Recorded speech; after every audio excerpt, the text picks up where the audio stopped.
Hi everybody, Amber here with Atta Boy Animal Care, and I'm going to talk to you today about the FeLV vaccine for cats. FE stands for feline, L for leukemia, and V for virus. Do your cats need it?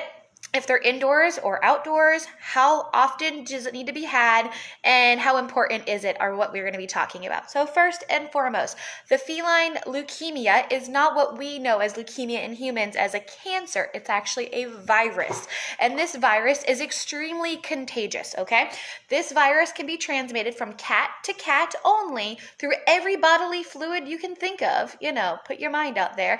So oral, eyes, mouth, nose, urine, feces, milk to kittens, and even in utero if the mother is pregnant. Now that's kind of the subject of if they can become as kittens, if they get infected by it via the mother, they do have an immune response that sometimes can eliminate that virus, potentially, but not always. So with that said, does your cat need it? Outdoors? Absolutely. Why? Because if they encounter another cat and they hiss at each other or talk to each other, sniff noses or sniff bums or urinate on top of the other urine and then lick their paw, ta-da, they can get leukemia, the FeLV virus. So definitely want that. If they have sexual intercourse, they can get that too. So outdoors, absolutely. Indoors, if they have access to a porch, screened-in patio, screened-in pool lanai, if you let them out supervised even, and you watch them, but the minute you look away, there can be a cat, or a cat was there a moment ago, your cat could potentially get the leukemia virus. So if they have partial access, which we call indoor-outdoor kitties, with a porch, lanai, screened-in area, that saliva, spit, eye fluid, nose fluid, etc., sneezing, coughing, hissing can get to them, urinating because they're marking the territory, ta-da, your cat can lick that, sniff that, touch that, and get leukemia. There is no cure for leukemia in kitties, so definitely want to avoid that. What does leukemia look like in kitties? A variety of things. It decreases the immunity of a cat, so a lot of immune-compromised situations, such as oral infections, skin infections, decrease in appetite, decrease in weight loss, so decrease in weight. We're just seeing kitties that just they're getting sick a lot or upper respiratory infections a lot. A lot of the times the doctors will request a FeLV test. Now let's talk about that test. A lot of the time you'll go into a vet's office, usually during your annual, and they'll ask, is your cat indoors, outdoors, or a combination? Again, let's remember, your cat is a combination or indoor-outdoor kitty if they have access to a porch, lanai, pool system, or outdoor supervised play, even for 10 minutes while you swear you're watching them the entire time. They're an indoor-outdoor kitty. The end, okay?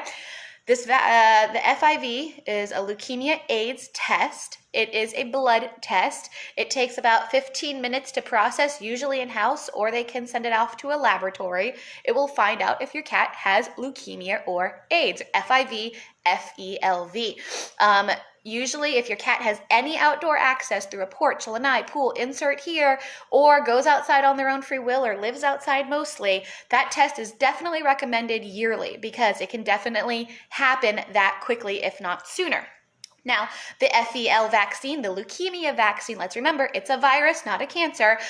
They live with it forever. And what usually happens is you have a kitty that can live with leukemia. I actually owned a personal cat for 3 years that had leukemia. He was a kitten, got it from his mother most likely, did not lose the virus, and then he ended up living with it. But he had a severely lower immune system, and he lived a perfectly well life, but he did get upper respiratory infections and things like that.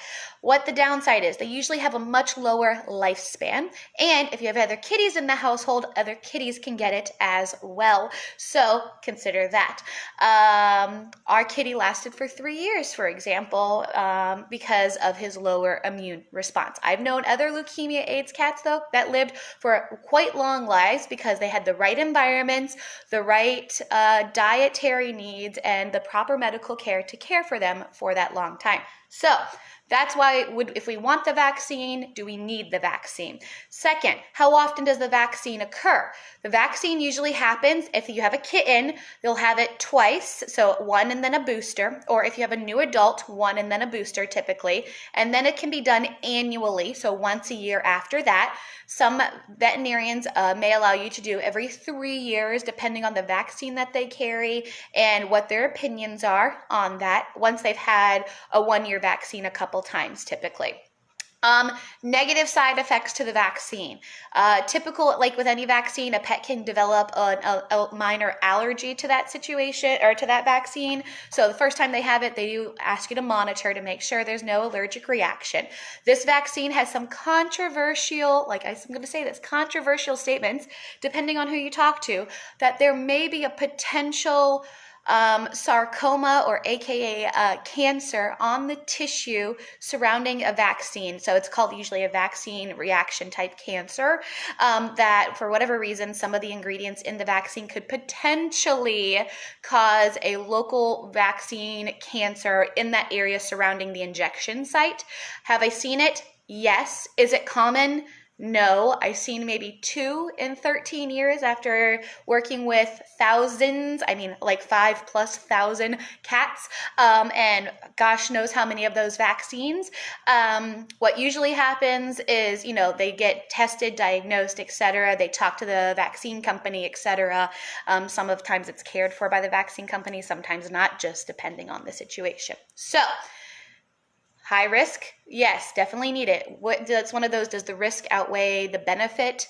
A personal opinion, etc. But if I had an outdoor kitty or an indoor-outdoor kitty, they definitely would get an FeLV vaccine for sure. Now, how much does a vaccine cost? Depends. Depends on where you go. Private practice, nonprofit practice, etc. $25 to $40, depending on the doctor or the facility, depending on if it's in a package or not. So that's things to consider as well.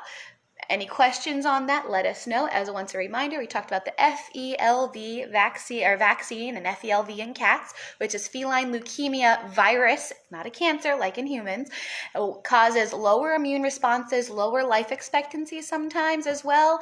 Vaccine 1 or 3 year, depending on the veterinarian, depending on your pet's history, and depending on if they're indoors or outdoors. Now, if you have an indoor-only kitty, they have no access to the outdoors. If you ever have a window open or a screened porch door open, guess what? Your cat could get it, and I've heard it happen too. So think about that. Indoors, indoor, outdoor, or indoors only, but open doors, open windows, especially during this beautiful fall season. My windows are open right now, as you can see. So keep that in mind, because one cat that is infected that comes up and says hello, or hisses, or urinates, and your cat licks it because it's curious and wants that flavor and smell and taste, ta-da, your cat could get leukemia. How you can test for it: leukemia AIDS testing, blood test at your veterinarian's office, can be done at any time. 15 minutes in-house usually, or they can send it off to a lab. If you have any other questions, do let us know. Amber here with Atta Boy Animal Care, pet sitting and dog walking, Lakeland and Mulberry, Florida, where we always say, happy pets, happy people. Have a great day, guys. Bye-bye.